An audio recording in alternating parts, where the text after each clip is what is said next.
Hello, nous c'est Léa et Pauline, passionnées de tech. Vous écoutez Erreur 404, le podcast où l'on échange, on discute et on vulgarise la tech qui fait du bien. Parfois high-tech, parfois low-tech, mais toujours avec curiosité. Dans les transports, en cuisinant, en faisant du sport ou juste pour faire passer le temps.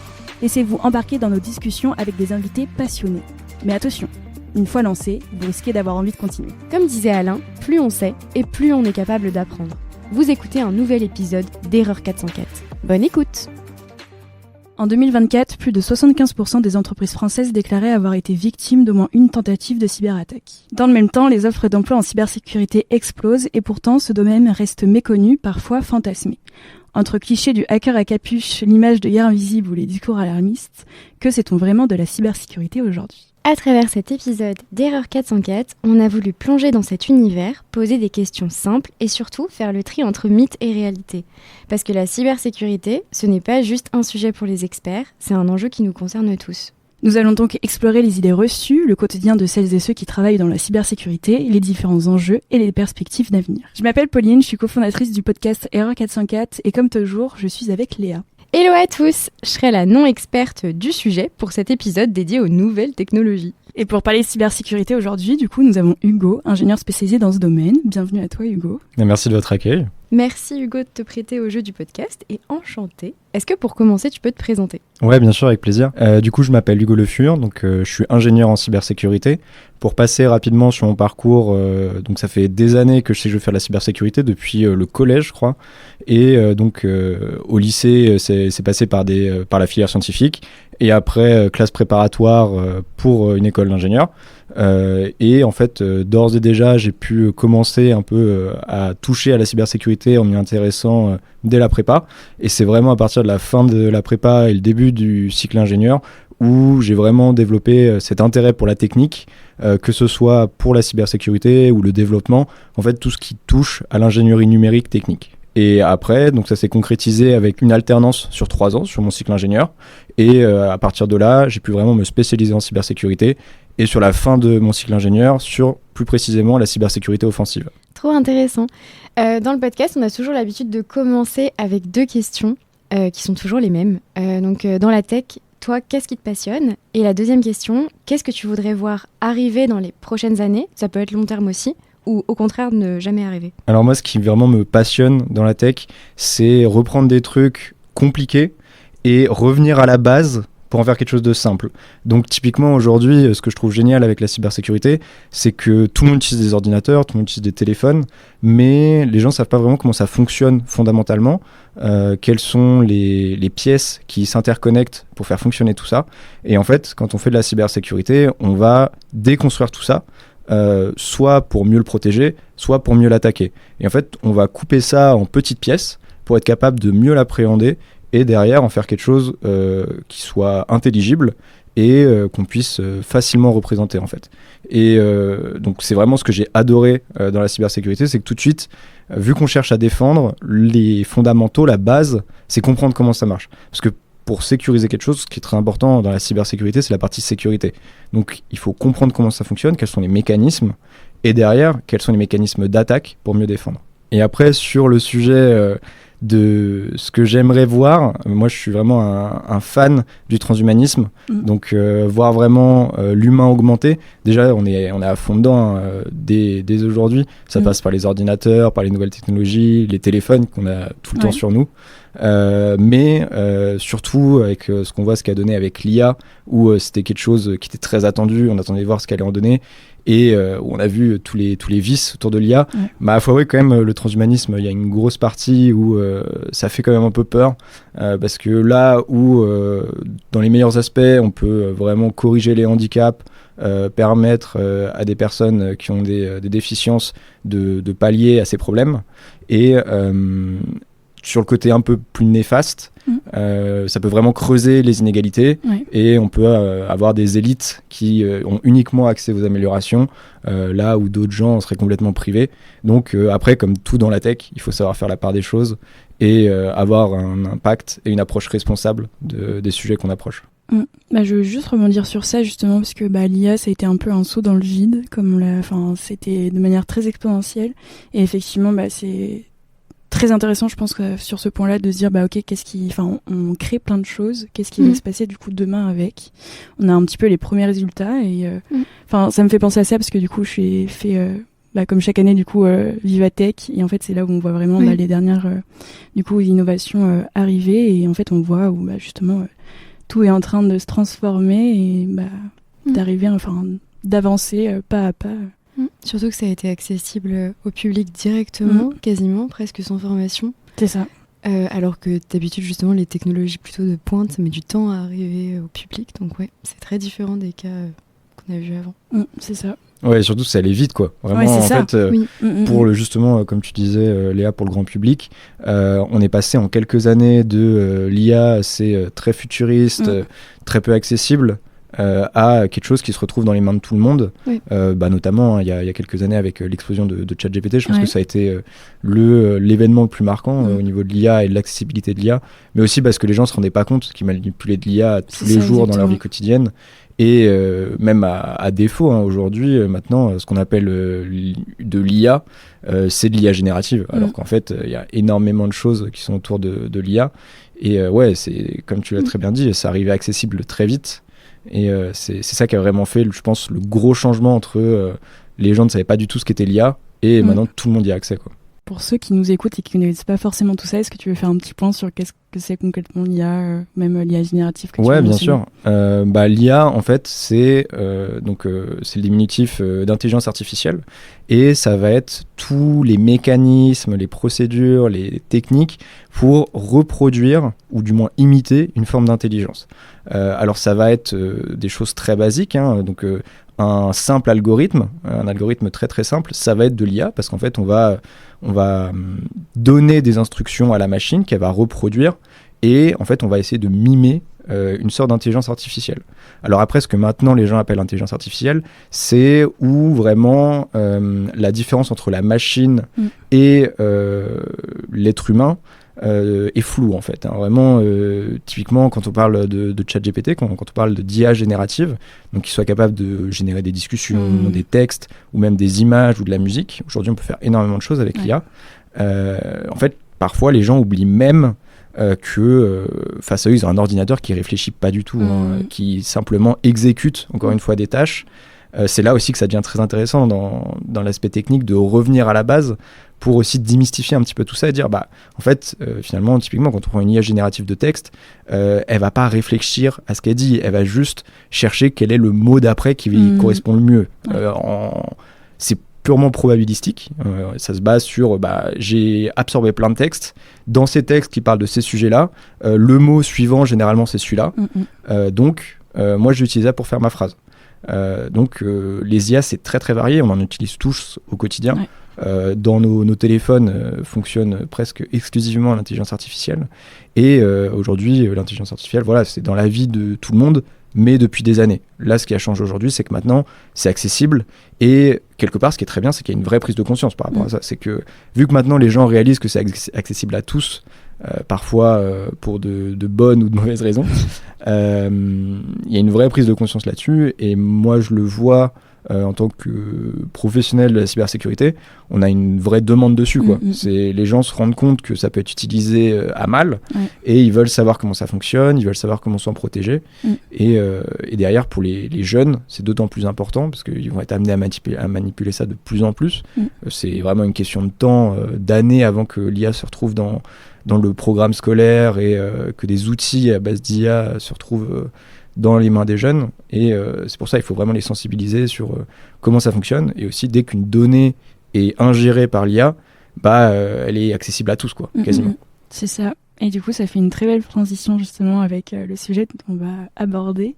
On l'a vu, du coup, tu es intéressé et passionné par de nombreux concepts techniques, donc que ce soit par ta formation ou même de te dire, depuis très jeune, tu voulais faire ça. Donc, tu as créé ta propre association, donc Cyberus for Youth. Est-ce que tu peux nous présenter un petit peu ton association dans le détail, quelle action tu mets en place, et du coup, quel est l'objectif de tout ça? Alors Cyberus for Youth, c'est une association de loi 1901 qui est très jeune, elle a tout juste un an, là, elle a fêté ses un an il y a quelques semaines. Et en fait l'objectif, c'est vraiment de sensibiliser les jeunes à la cybersécurité et au numérique, parce qu'aujourd'hui on touche énormément de sujets. Et en fait, ça passe au travers donc d'ateliers assez ludiques, donc qu'on appelle les ateliers numériques, c'est vraiment ce qu'on fait le plus, où en fait le temps d'1h30, 2 heures, on va être avec un groupe d'une dizaine de jeunes, ça va de 8 à 18 ans généralement, et où on va parler d'un sujet tech, donc que ce soit les sujets plus techniques, quand on va parler de hacking éthique, d'analyse cybersécurité, etc., pour remonter une cyberattaque, aux sujets un peu plus légers et plus accessibles à chacun, comme par exemple l'identité numérique, comment suivre son identité sur Internet et comment se protéger dans la vie de tous les jours. Mais c'est pas tout, parce que sensibiliser les jeunes, c'est pas suffisant malheureusement, il faut aussi sensibiliser leur environnement. Donc pour ce faire, on intervient aussi auprès des parents et des professeurs. Donc les parents, c'est surtout au travers de temps d'échange, autant avec les parents qu'avec les enfants, pour discuter un petit peu de la cybersécurité. Notamment, récemment, on a fait une intervention qui s'appelait comment sécuriser la vie de tous les jours de la famille. Et en fait, on échangeait avec parents et enfants sur leurs activités sur Internet et comment ils pouvaient sécuriser, quels étaient les risques auxquels ils étaient confrontés. Et après, à côté de ça, sur le plan un peu plus professionnel, on accompagne aussi des professionnels sur comment sensibiliser leurs collaborateurs à la cybersécurité. Et là, ça va être sur des sujets qui sont assez variés. On fait autant du bancaire, de l'industriel, de la santé aussi. Ouais, différents domaines. Ouais, c'est ça. Parce que là, maintenant, la cybersécurité, l'avantage, il y en a partout. Et tout le monde doit y être sensibilisé. Donc, on essaye de toucher de manière le plus vaste possible. Et pourquoi tu as justement décidé de créer cette association ? Comment tu t'es dit, ok, j'ai quelque chose à transmettre dans ce domaine qui est assez vaste, comme tu dis, qui se répand dans plein de secteurs ?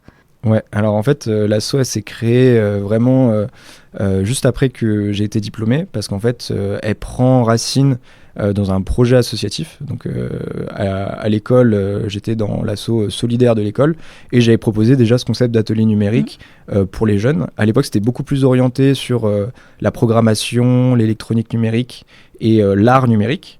Et en fait, une fois que j'ai quitté l'école, il y avait personne vraiment qui avait l'envie ou les compétences techniques pour reprendre ça.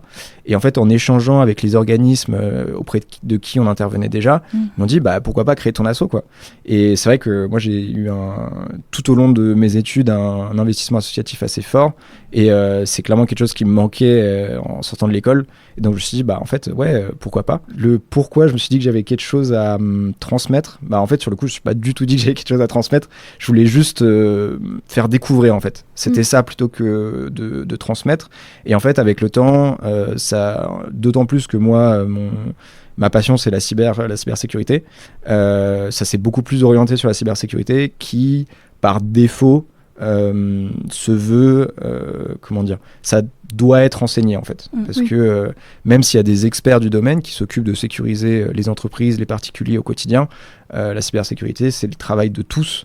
Et d'autant plus que moi, je trouve ça d'autant plus important et d'autant plus légitime de sensibiliser les particuliers, parce que c'est les personnes qui sont statistiquement le plus confrontées aux cyberattaques. Et en fait, c'est les personnes qui sont les moins sensibilisées, quoi. Ouais, c'est ça.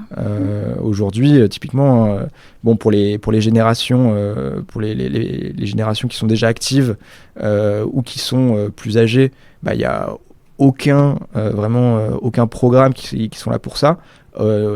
Au mieux, c'est dans les entreprises. Et pour les jeunes, tout simplement, mon rêve, c'est qu'il y ait une matière, ou du moins que ce soit abordé au collège, lycée. De toute façon, pour moi, à partir du moment où un jeune a accès à Internet, il faut qu'il soit sensibilisé au risque d'Internet, il faut qu'il sache ce qui se passe. Et on revient toujours à ce truc de comprendre comment ça marche, pour que, ok, c'est génial. C'est ça qui est, avec les nouvelles technologies, qui est hyper important. C'est que, vu qu'on a accès à des trucs fous qui marchent tout seuls, on oublie comment ça fonctionne derrière. Et on perd cette maîtrise, quelque part.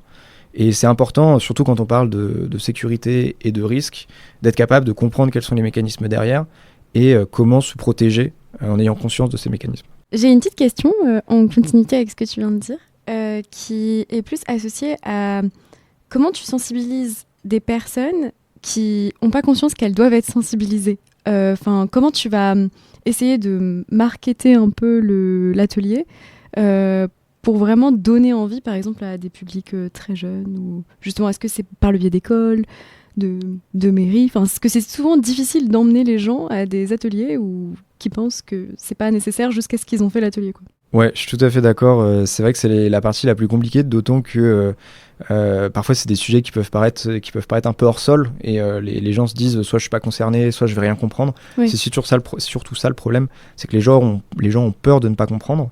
Et après en fait c'est tout simplement discuter avec les gens, communiquer auprès d'organismes. Généralement, comment ça fonctionne, c'est que je passe par des organismes qui sont bien installés, donc au niveau des villes, que ce soit des structures à l'échelle de la ville qui organisent des événements pour la ville. Okay. Et quand on se cale dans une programmation, en fait, c'est beaucoup plus simple. Oui. Typiquement, on parlait de Vivatech tout à l'heure. La ville d'Issy-Moulineaux, l'association travaille énormément avec la ville d'Issy-Moulineaux parce que l'école d'ingénieurs que j'ai fait est à Issy-Moulineaux. Et derrière, donc... de fil en aiguille, l'association est incubée, entre guillemets, à Issy-Moulineaux. Et en fait, quand on se cale dans une programmation, c'est très simple, quoi. Oui. On va voir les gens qui sont déjà sur les événements, on leur dit, bah voilà, il y a un atelier. On a des gens qui s'inscrivent en amont. Et la chance que j'ai, c'est de toucher des jeunes. Et en fait, on oublie à quel point un jeune, c'est curieux et ça a envie d'apprendre. Et c'est là aussi pourquoi les ateliers, ça se passe toujours super bien, quoi, parce qu'ils sont tous... peut-être pas passionnés, mais en tout cas hyper curieux. Et en fait, dès qu'ils apprennent des trucs, dès qu'ils voient des trucs qui sortent un peu de l'ordinaire, ils sont vraiment comme des fous. Et typiquement, mon tout premier atelier, c'était sur de l'électronique numérique. Donc en fait, c'est faire fonctionner des systèmes électroniques grâce à de la programmation, grosso modo. Et moi, je me suis dit, mais on va pas pouvoir aller loin en une heure, on va pas pouvoir leur montrer grand-chose. Ouais, parce que ça dépend de comment ils vont réagir. Ça dépend de comment ils vont réagir. Puis tout bêtement, c'est des sujets, y a des gens qui font des thèses dessus, oui, ça fait peur, qui passent des années. Juste. C'est ça. Et en fait, juste d'allumer des lampes sur un système électronique par ordinateur, ils étaient comme des fous, quoi. Oui. Et je pense qu'il y a ce truc de quand tu arrives à créer de tes mains, quand en quelques minutes, parce que en vrai, on passe au maximum 2 heures avec les jeunes, c'est histoire de quelques minutes, ils arrivent à saisir des choses, à créer par eux-mêmes, ils sont super fiers d'eux. Et derrière, ils ont envie de continuer, ils ont envie de pousser. Et typiquement, le sujet le plus compliqué que j'aborde, c'est sans aucun doute les ateliers de hacking éthique. Voilà, en vrai, pour faire le métier de hacker éthique, c'est des années de travail, et il faut être capable de synthétiser ça en quelques minutes. Et quand ils arrivent à contourner un mot de passe, quand ils arrivent à faire quelque chose qui n'était pas prévu sur un site, ils sont comme des dingues. C'est pas des choses qu'ils pourront reproduire dans la vraie vie, entre guillemets, mais ils sont trop contents, quoi. Ils sont super fiers d'eux, et c'est ces moments-là où c'est génial, quoi, parce que c'est vraiment le moment où on transmet quelque chose, et aussi on transmet de la joie, quoi. Donc c'est trop cool. Ça crée des vocations, quoi. Ça, je sais pas, j'espère. Peut-être dans quelques années. C'est ça, peut-être dans quelques années, j'aurai des retours.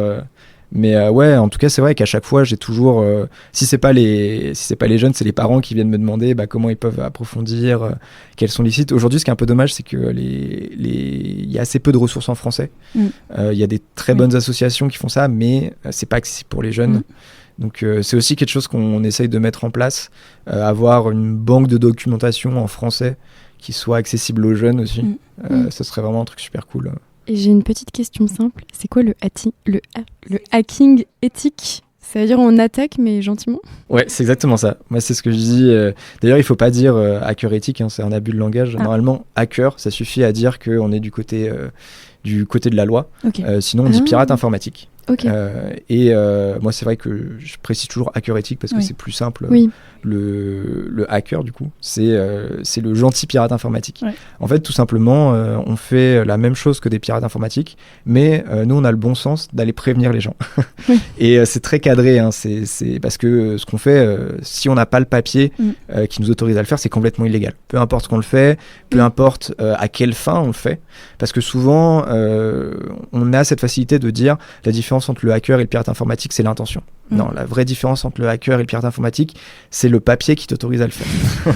Parce que si tu te fais malheureusement aujourd'hui en plus, on a un peu passé ce fantasme où les gens disaient oui, quand tu pirates une grosse boîte, après ils te recrutent pour que tu. Oui, c'est vrai. Il y a des années et des années ça se faisait, mais pour que tu fasses leur sécurité informatique. Aujourd'hui, maintenant, on est plus très punitif. Aujourd'hui, maintenant. Il faut qu'on punisse, et à raison, hein. Mais c'est pour ça aujourd'hui le fantasme du pirate, du hacker, pardon, qui fait ça et qui au final est recruté, c'est très très rare. Je pense que c'est encore envisageable, mais c'est très rare. Heureusement, il y a des organisations comme l'ANSSI, qui s'occupent de toute la sécurité des systèmes d'information au niveau de la France. C'est eux qui font les standards français, etc. En fait, ils ont des processus pour qu'on puisse signaler des failles, on soit couvert et qu'on fasse ça de manière anonyme. Donc ça, c'est génial. Après, il y a des gens qui sont forcément plus ouverts que d'autres, hein. Il y a des entreprises, il y a des histoires géniales comme ça, à chaque fois des collègues qui trouvent des failles, ils les remontent juste en disant bah voilà, j'ai trouvé cette faille, sans rien attendre, et les entreprises rémunèrent, quoi. Ah oui. Alors que normalement il y a des programmes qu'on appelle des programmes de bug bounty, où là c'est dédié et où tu es rémunéré à la faille de sécurité que tu trouves. Bah surtout ça se fait, il y en a beaucoup qui font ça, là j'ai plutôt en tête où il y a des gens qui sortent des applications ou quoi, et justement du coup ils vont faire des tests comme ça et vont demander aux gens ok bah est-ce que vous voyez des failles, etc. pour mais c'est à tout le monde. Tout le monde peut le faire, ce genre de campagne? Les programmes de bug bounty, c'est ouvert à tous. Okay. C'est sur des périmètres très limités, généralement. Oui. Et c'est pour des entreprises qui sont très matures. Aujourd'hui, n'importe quelle entreprise ne va pas faire un programme de bug bounty. En fait, une entreprise qui a déjà fait plusieurs tests d'intrusion, qui a déjà eu plusieurs pentesters, parce que quelqu'un qui fait du hacking éthique, c'est ce qu'on appelle un pentester.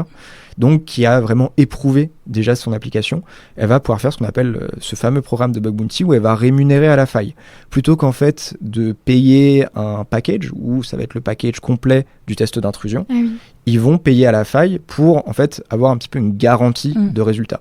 Même si aujourd'hui c'est très très très très rare les entreprises où quand on fait un pentest on trouve rien, sur des entreprises particulièrement matures ou qui vont vouloir cibler des produits particuliers, des périmètres particuliers, ça peut être intéressant de faire ces programmes de bug bounty et en fait de rémunérer à la faille plus ou moins critique et en fait quelque part d'être garanti d'en avoir pour son argent en fait. Donc voilà, aujourd'hui, il y a des bug bounty sur la NASA, sur Apple, sur Microsoft. Les prix à la clé sont mirobolants, hein. Aujourd'hui, les failles les plus critiques sur Apple, on parle en millions de dollars de rémunération. Le problème que peut y avoir avec ces programmes, c'est si une entreprise pas assez mature va lancer un programme de bug bounty, le risque, c'est que si ça n'a pas été éprouvé avant, en fait, on trouve trop de failles. Et qu'en fait, l'enveloppe, le budget qui était alloué au bug bounty, partent en quelques heures, quelques jours. Et là, c'est dommage parce qu'en fait, c'est des failles généralement simples, je dirais, qui engrangent. En fait, on fait plus de la quantité que de la qualité. Et à ce moment-là, il y a toute l'enveloppe qui part et il reste plus d'argent pour les failles les plus critiques parce que c'est des failles qui mettent du temps, c'est des failles où il faut développer ces outils pour les exploiter. C'est des failles où c'est vraiment beaucoup plus poussé. Et derrière, la rémunération est plus élevée de manière assez normale. T'as déjà participé du coup à ça ou pas ? Oui, j'en ai fait des petits. Okay. J'ai jamais trouvé de failles exceptionnelles, mais par curiosité plus qu'autre chose, parce que honnêtement, j'ai pas le temps de. Il y a des gens qui font ça à temps plein. C'est vraiment génial parce que c'est des gens aussi qui ont la passion de faire ça et ça fait vraiment beaucoup avancer le secteur, parce qu'en fait aussi l'approche qu'il y a derrière le bug bounty, c'est que on prend beaucoup plus le temps. Des gens qui vont passer plusieurs semaines sur un périmètre, à force ils le connaissent très bien et ils vont être capables de développer des exploits, ils vont être capables de trouver pour les meilleurs d'entre eux ce qu'on appelle des zero day. Les zero day, c'est dans le nom, c'est une faille dont on ne connaît pas le correctif en fait. C'est une faille, le jour où elle est découverte, c'est la première fois qu'on la trouve, c'est la première fois qu'elle est exploitée et en fait il n'y a pas de correctif. Donc voilà. Et ça, des zero day, il y en a qui tombent assez régulièrement. Et derrière, les concepteurs sont mis au courant et rapidement, il faut qu'ils sortent un patch de sécurité pour sécuriser leurs produits. Et c'est d'où l'importance de ces programmes de bug bounty. C'est trop intéressant. Je trouve ça, c'est un peu, je savais pas que ça existait. Ça me pensait un peu à l'open source, la collaboration quoi. C'est ça. Il y a des plateformes qui organisent les programmes de bug bounty pour faciliter autant les entreprises de se mettre dedans que les chercheurs en sécurité de trouver des programmes adaptés. Parce que évidemment. Tu n'as pas la même approche sur un programme où ça va être une entreprise, une start-up qui a envie qui veut s'investir sur sa cybersécurité que, comme on a dit, des Apple, des Microsoft, la NASA. Tout simplement. J'ai un collègue qui a une lettre de recommandation de la NASA. Il a pas été rémunéré pour la faille parce que la faille était hors scope, mais il a dit ça vaut plus que n'importe quelle rémunération quoi. C'est génial quoi. T'as ta lettre de recommandation qui atteste de tes compétences de pentester par la NASA, c'est quelque chose de fou. Ouais, effectivement, c'est pas facile à avoir la même chose entre part, on va dire. Moi j'ai une dernière question justement pour revenir un petit peu sur l'association du coup. Donc tu as dit ça fait 1 an que maintenant elle existe. Quels sont pour toi aujourd'hui les premiers bénéfices que tu as par rapport à ça? Je sais pas, peut-être le nombre de personnes que tu as pu du coup avoir en atelier ou autre, ou encore les premières difficultés que tu as pu rencontrer et un petit peu faire aussi un tour d'horizon sur tous les ateliers que tu peux proposer. Ouais. Alors les premiers bénéfices, je pense que c'est aussi dans ma vie quotidienne parce que en fait de reprendre les bases, d'avoir cette volonté de transmettre ou du moins le fait quelque part de devoir transmettre aussi au travers de ces ateliers, ça me permet de me remettre pas mal en question sur mon approche que j'ai de la cybersécurité et aussi le truc très important quand on travaille en cybersécurité, notre valeur ajoutée, elle est sur ce qu'on est capable de remonter. Typiquement, quand on remonte des failles, il faut qu'on soit capable d'expliquer pourquoi ces failles sont plus ou moins critiques, quel est l'impact. Il faut être capable de démystifier tout ça pour que ça tombe au bon niveau et que ce soit convenablement corrigé. Donc ça déjà c'est vraiment un premier truc et je crois fermement à cette espèce de ce concept qui dit que à partir du moment où tu es capable d'expliquer quelque chose, tu l'as vraiment compris. Et c'est vrai que moi ça m'a permis de me remettre en question sur pas mal de trucs et derrière j'ai pu appliquer ça aussi dans mon quotidien sur des sujets plus techniques que je transmets pas forcément, mais où je me suis dit attends, cet outil que j'utilise tous les jours, en fait comment il marche? Ok, je tape mes commandes, ça fonctionne très bien, mais derrière qu'est-ce qui se passe, qu'est-ce que je vois pas? Et c'est hyper important d'être capable de se remettre en question et de remettre en question ses acquis aussi. Après, pour les premières difficultés, elles sont assez simples. En fait, c'est tout simplement de faire grossir l'assaut. Après, c'est déjà dingue, je trouve, ce qu'on a réussi à faire en 1 an. Je pensais vraiment pas que ça irait aussi vite. On a eu plein de gens qui ont été volontaires de nous aider, qui nous ont laissé notre chance. J'ai juste une petite question. Du coup, plusieurs personnes dans l'assaut? On est 2, c'est vraiment l'assaut est à ses débuts. Donc on est 2 et je fais la majorité des ateliers et parfois j'ai un peu de renfort s'il y a besoin. Et en fait, faire grossir l'asso, c'est pas évident parce que c'est une asso où il faut des fondamentaux techniques. Et derrière, en fait, il faut plein de choses, quoi. Il faut les fondamentaux techniques, il faut l'envie de transmettre, il faut l'envie de s'investir dans une asso. Et derrière aussi, plus personnellement, les contraintes, c'est aussi communiquer sur l'asso. J'ai trop la flemme. J'essaye de faire des efforts et d'en parler sur les réseaux et tout, mais je sais que c'est le gros axe d'amélioration pour l'année prochaine. J'ai 2 objectifs pour l'année prochaine. Renforcer l'impact, la présence qu'on a au niveau des scolaires et qu'on soit visible sur les réseaux parce que typiquement... C'était mardi. Mardi, je discutais avec un partenaire pour l'année prochaine et ils m'ont dit je vous ai pas trouvé sur les réseaux. Je dis ouais, je suis pas étonné. Après, pour revenir sur le tour d'horizon de tous les ateliers qu'on fait à l'année, donc j'ai déjà pu parler des ateliers hacking éthique, un peu dans la même veine, mais qui sont un peu moins technique, on fait des ateliers sur l'OSINT. Donc l'OSINT, c'est l'Open Source Intelligence. C'est le fait en fait de récolter des informations sur Internet. Et après derrière les recouper pour en faire des informations utiles. Donc c'est un peu l'espionnage moderne. Et c'est ce que fait un peu tout le monde. On se rend pas compte, mais aujourd'hui tout le monde fait de l'OSINT parce que on regarde tous des trucs sur les réseaux sociaux. Il y en a qui vont plus ou moins stalker les gens sur les réseaux, mais voilà, tout le monde fait de l'OSINT en fait. Et là, c'est vraiment permettre aux jeunes de prendre conscience que parfois ils en font déjà. Et derrière, en fait, ce qui est trop bien avec ces ateliers, c'est qu'en fait, une fois que tu t'es mis à la place de la personne qui fait la recherche, tu te dis ah mais en fait n'importe qui pourrait faire pareil avec moi en fait. Ouais, c'est ça. Et c'est là que l'avantage d'avoir connaissance des outils, des méthodes qu'on utilise, derrière on a au moins la réflexion de comment s'en protéger, qu'est-ce qu'on peut faire pour éviter d'étaler sa vie sur Internet. Dans la même veine, il y a des ateliers qui sont très demandés par les parents sur l'identité numérique. Ouais. Donc en fait, là, tout simplement, en fait, on a une liste de personas qu'on a créé, en fait, des personnes qui étalent un peu trop leur vie sur les réseaux. Et en fait, on voit comment rapidement on peut vraiment dresser tout un profil de la personne. On sait où elle habite, on sait plus ou moins quel est son programme, on a ses activités de la semaine, et derrière, quand c'est un peu plus poussé, on essaye de mêler ça un petit peu avec les ateliers hacking éthique, et ça peut être réussir à réinitialiser un mot de passe grâce à une question secrète. Par exemple, c'est quoi le nom du chien ?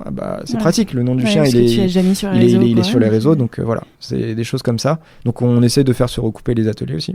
Très récemment, donc pour Vivatech et Viva ici, on a fait des ateliers sur l'IA. Donc là, c'était quelles sont les formes d'IA, donc où justement on a pu vraiment découper à la fois autant ce que les gens appellent IA aujourd'hui et ce que l'IA c'est plus globalement. Et en fait, là, c'était l'occasion pour les jeunes de vraiment découvrir des outils autour de l'IA, comment bien utiliser ces outils. Donc tout simplement aussi, j'étais assez surpris par le nombre qui connaissaient ChatGPT, même chez les plus jeunes. Mais ça a été comment faire des prompts efficaces, comment bien utiliser l'IA. Et après, derrière, là, c'est vraiment un atelier qui était découverte de l'IA, parce que c'était dans le cadre de Vivatech. Et derrière, on a mis un petit peu cette sous-couche cybersécurité en faisant la petite conclusion de dire, voilà, tout ce que vous avez fait, vous avez utilisé des données qui sont Internet, vous avez donné des données à l'IA parce qu'ils ont modifié des images, ils ont créé de la musique. Voilà, faites attention quand, si jamais vous voulez le faire, parfois innocemment en vous amusant, vous pouvez être amené à donner de la donnée à l'IA, en fait, sans s'en rendre compte. Et comme ça leur faire prendre conscience de ça. Il y a aussi des ateliers qui sont assez liés à l'identité numérique, mais comment disparaître d'Internet. Donc là, en fait, on fait le cheminement inverse. Ça marche bien avec les ados, parce qu'en fait, heureusement, mais avec les jeunes, les plus jeunes, ceux qui ont entre 8 et 12 ans, en fait, ils ont très peu de traces numériques. Heureusement, j'ai pas eu de mauvaises surprises jusque-là. Mais avec les ados, en fait, très vite, ils retrouvent ce que eux, ils ont mis sur Internet.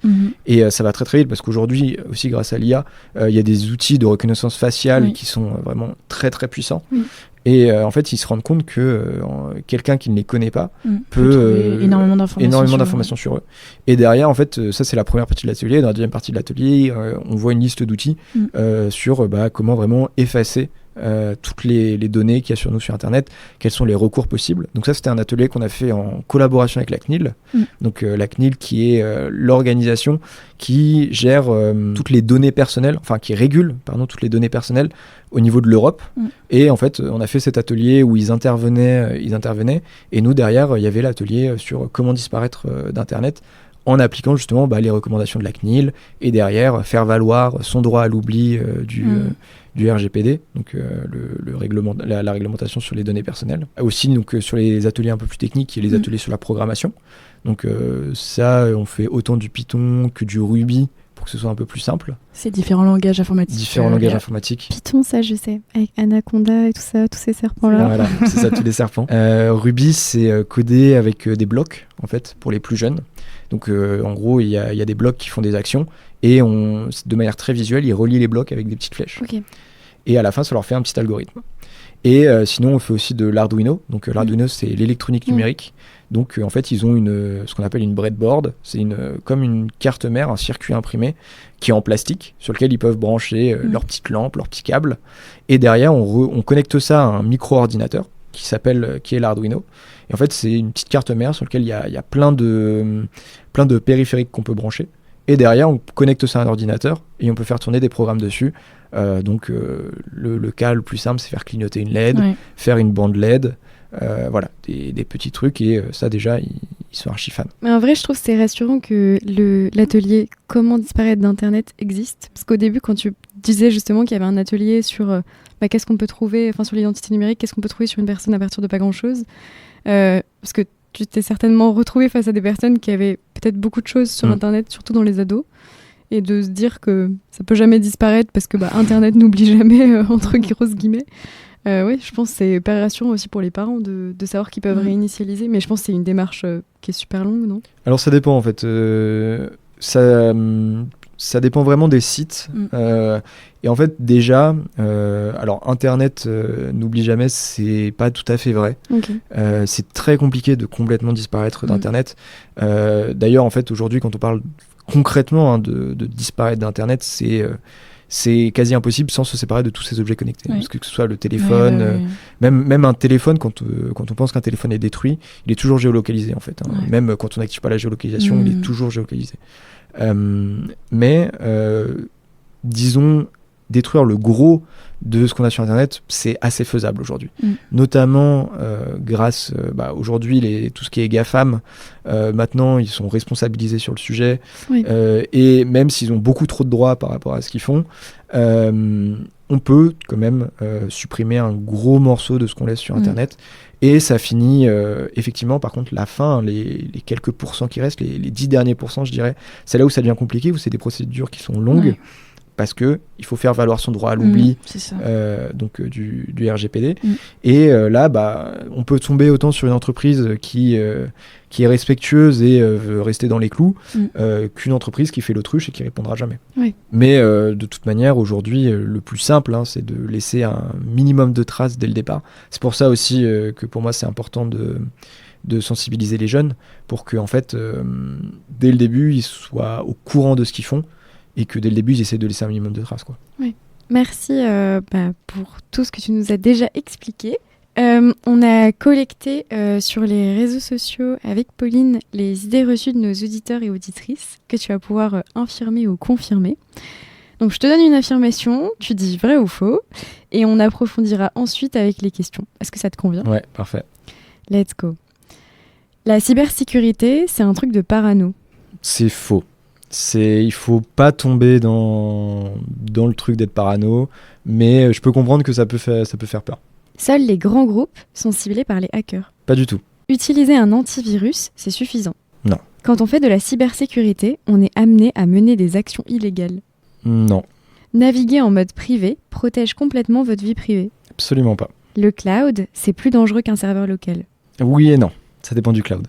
C'est un domaine réservé aux ingénieurs. Absolument pas. Il suffit d'un pare-feu pour protéger un réseau. Ça dépend du réseau, mais bien configuré, ça peut faire une grosse partie du travail. Un fichier Word peut contenir un virus. Oui. Les ingénieurs en cybersécurité ne travaillent plus de manière exhaustive, ils utilisent des outils d'IA générative comme le chat. C'est pas vrai, il y a toujours beaucoup de manuels. L'IA commence à venir petit à petit, mais beaucoup de manuels encore. Ok, eh bien merci pour ce petit vrai-faux. On va pouvoir revenir un petit peu plus en détail par rapport à certaines affirmations.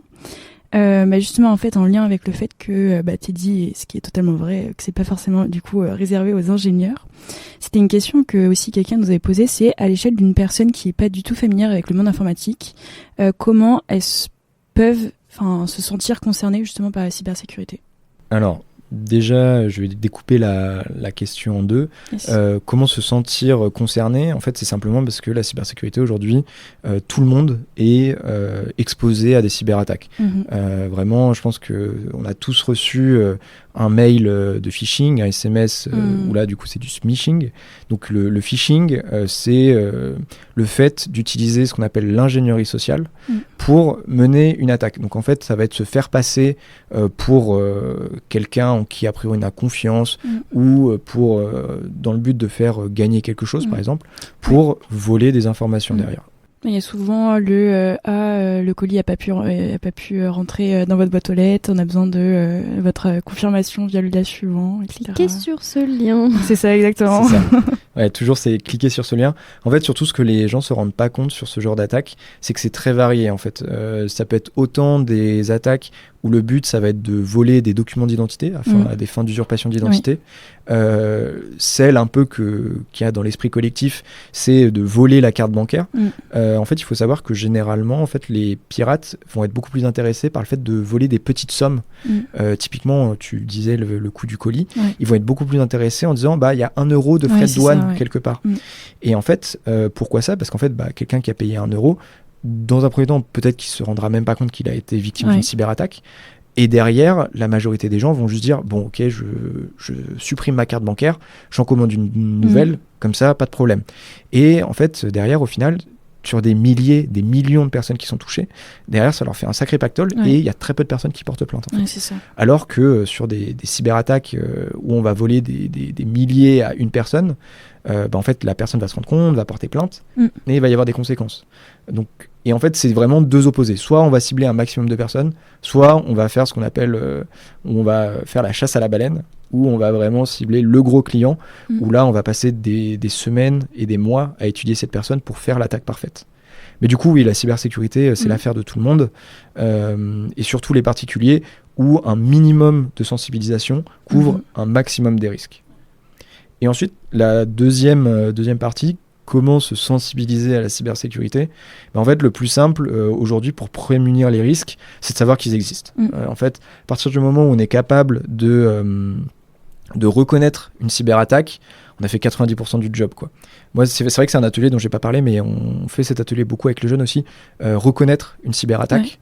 Donc, où on va leur donner des exemples de vrais mails de phishing, de vraies situations de cyberattaque. Et par contre, le problème, c'est qu'avec l'avancée de l'IA, les attaques par phishing vont être de plus en plus perfectionnées et de plus en plus simples à mettre en place.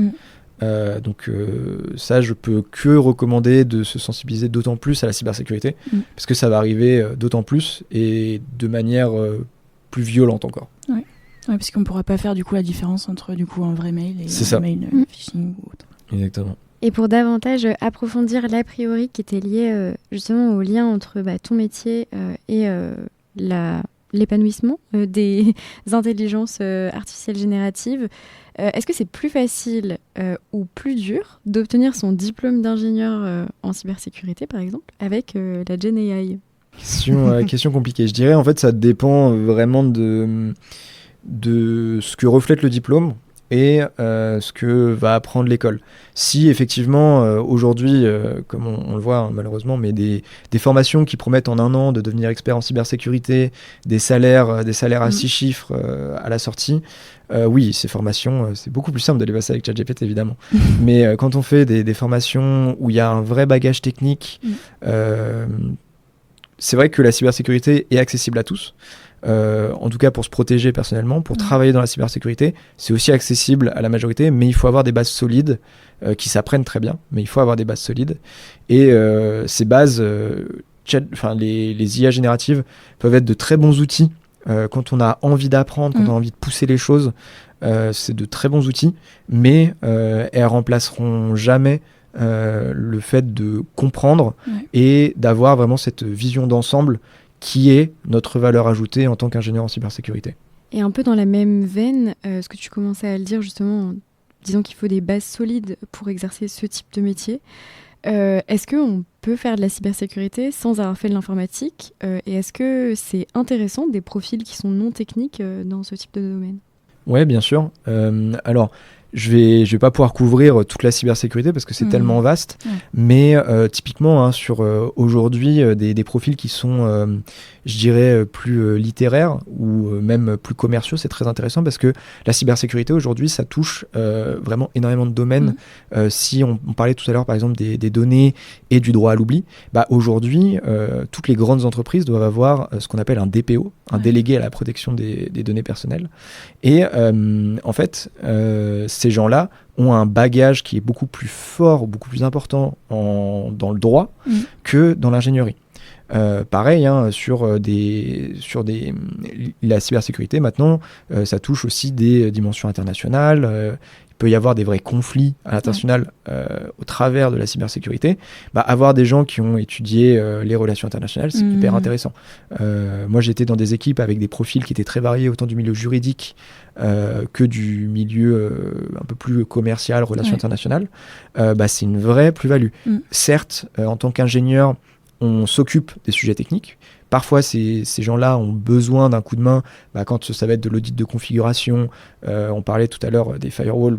Lire une config firewall, ils n'en sont pas capables. Mais c'est pas un problème. Eux, derrière, ils rattrapent des points où nous, on n'a pas du tout les compétences. Et c'est, je pense, comme dans tous les domaines, c'est hyper intéressant d'avoir des points de vue variés. Après, est-ce qu'on peut faire de la cybersécurité sans avoir un diplôme ? Oui. L'avantage, c'est que la cybersécurité, c'est un milieu où les gens ont à cœur d'encourager les efforts personnels, d'encourager les projets personnels. Et en fait, aujourd'hui, notamment grâce aux plateformes qui sont dédiées à ça, on peut tout à fait partir de rien.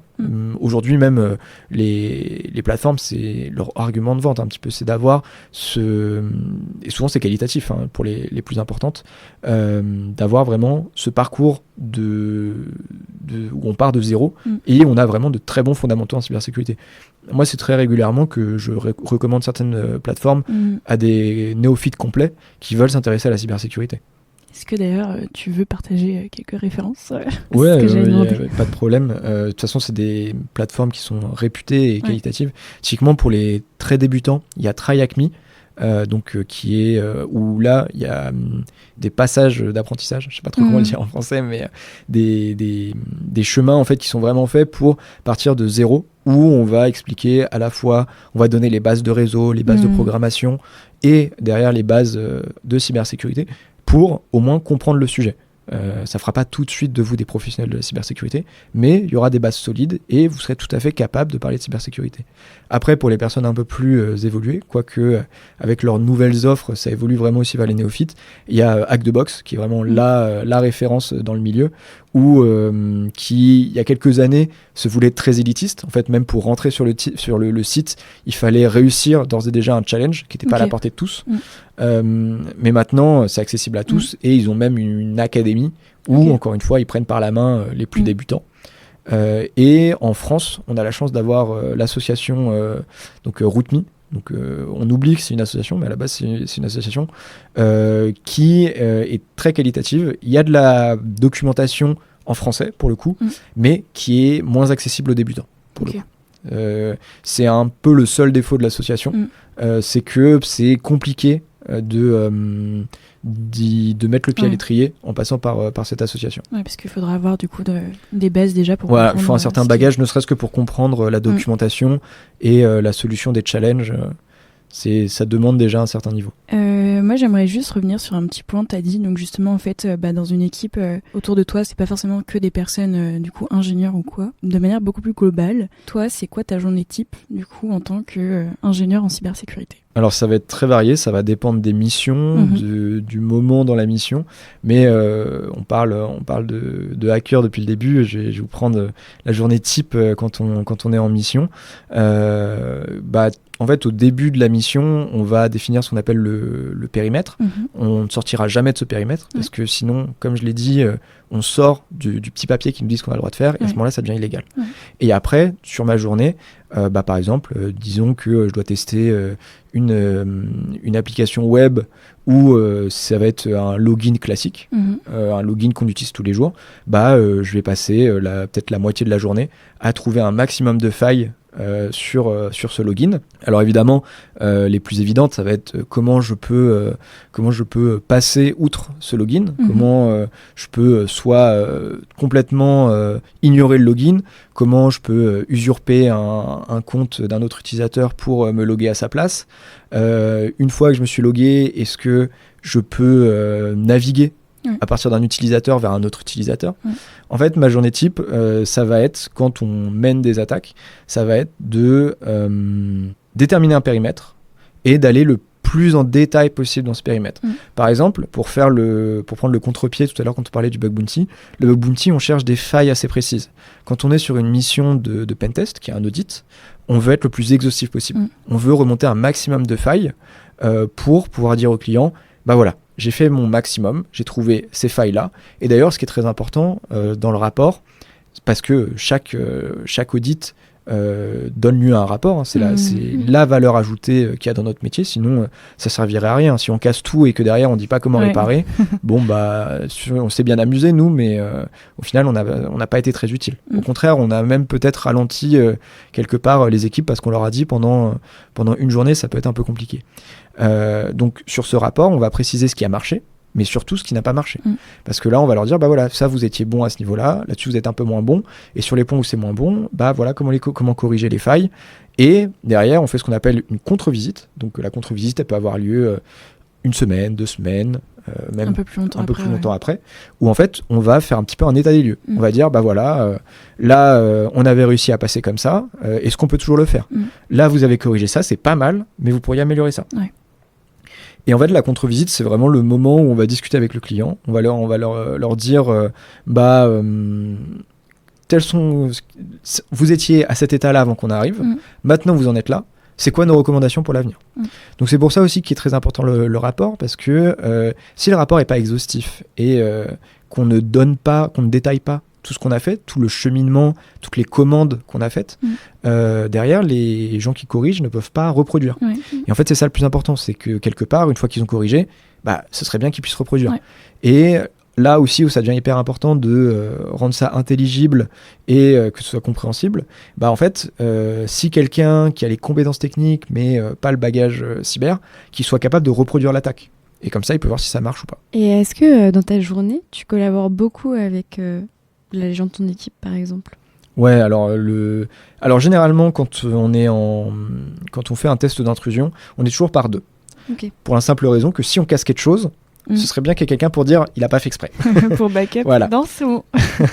Et puis voilà, en fait, on a aussi accès à des choses qui sont très sensibles. On mène des actions. Tout à l'heure, il y avait la question est-ce que les actions qui sont illégales ou pas ? Encore une fois, les actions sont légales uniquement grâce au petit papier. Donc, c'est toujours bien d'être à 2 pour avoir une sécurité. Et aussi pour éviter qu'il y ait quelqu'un qui a envie de sortir du scope et voir aussi qu'on fasse garde-fou l'un par rapport à l'autre. Et derrière, on travaille énormément avec les équipes de défense. Je pense que c'était plus là la question. Pour en fait simplement, ne serait-ce que leur dire oui, c'est nous, c'est pas des pirates informatiques.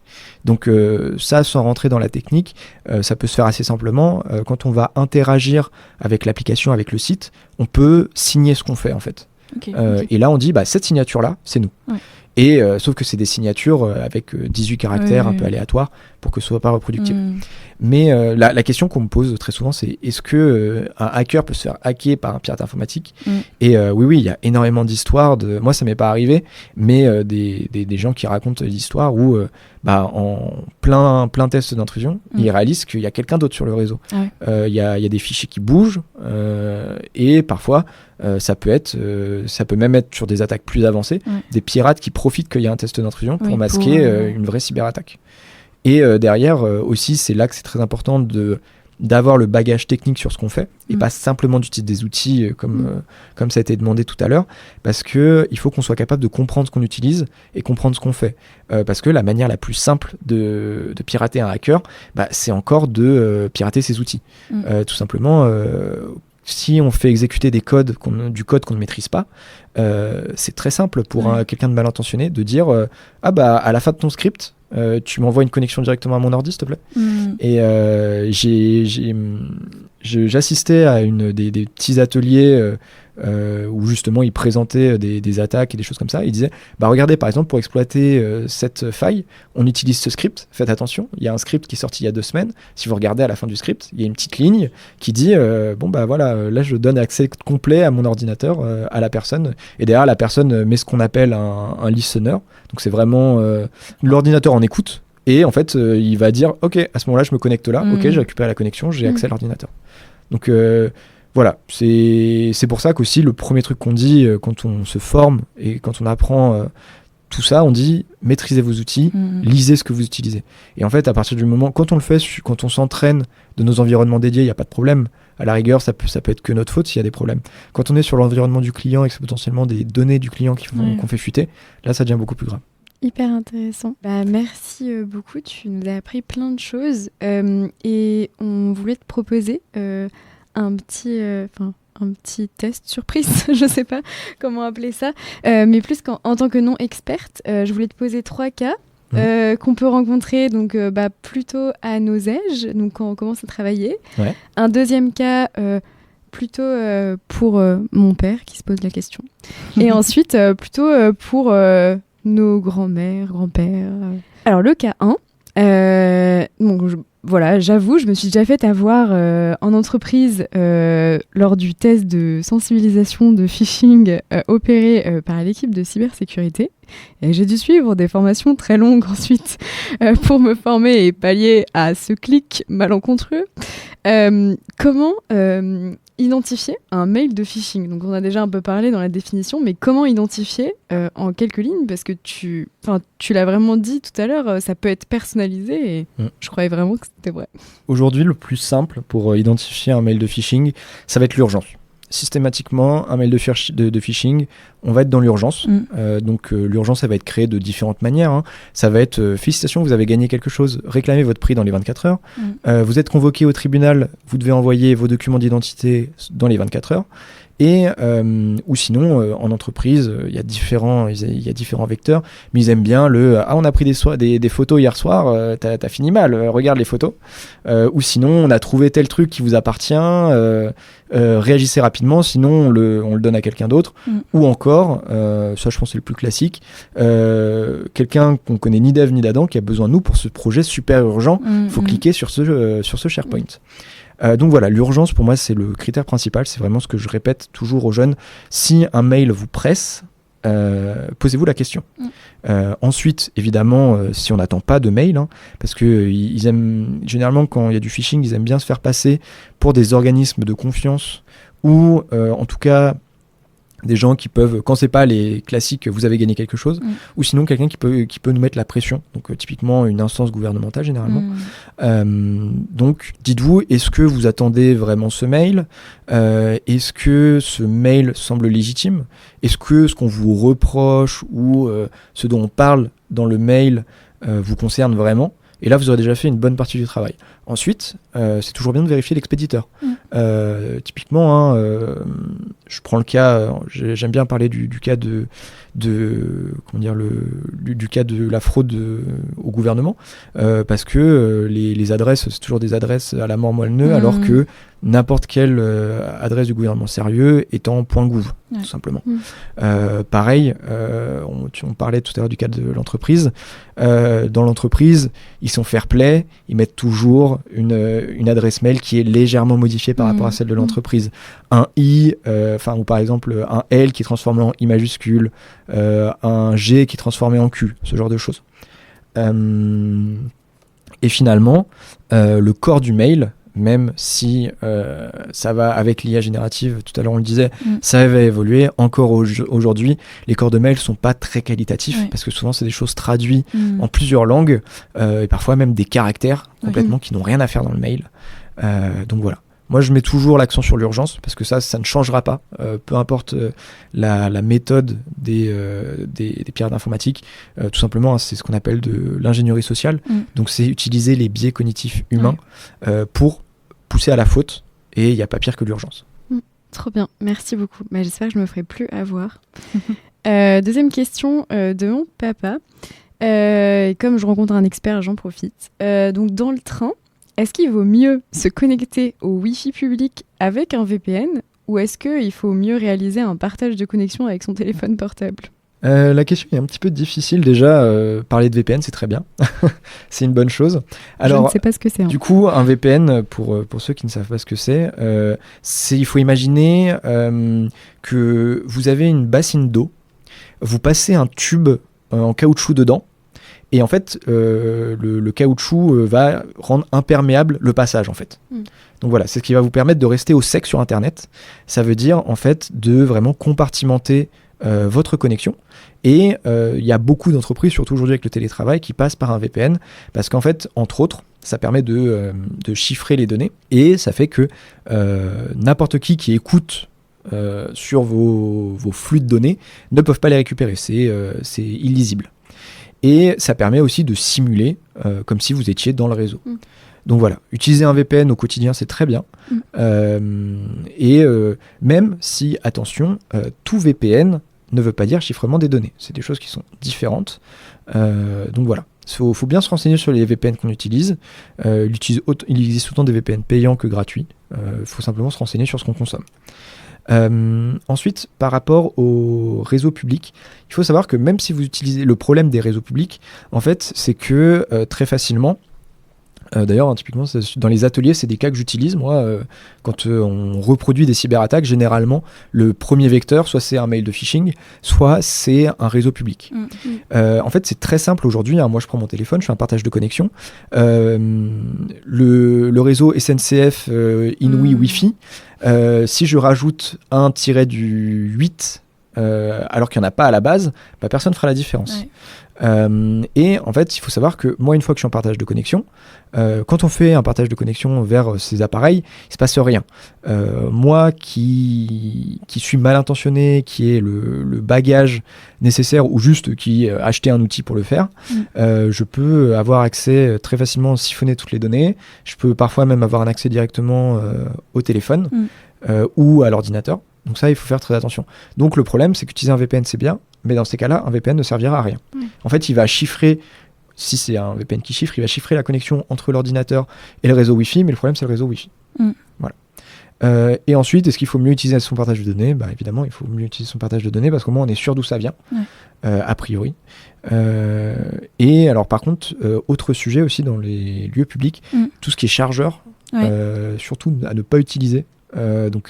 Typiquement, le moindre embout, la moindre clé USB, le moindre truc que vous connectez à votre appareil, que ce soit ordinateur, téléphone, etc., très facilement, ça peut être un relais vers un attaquant, en fait.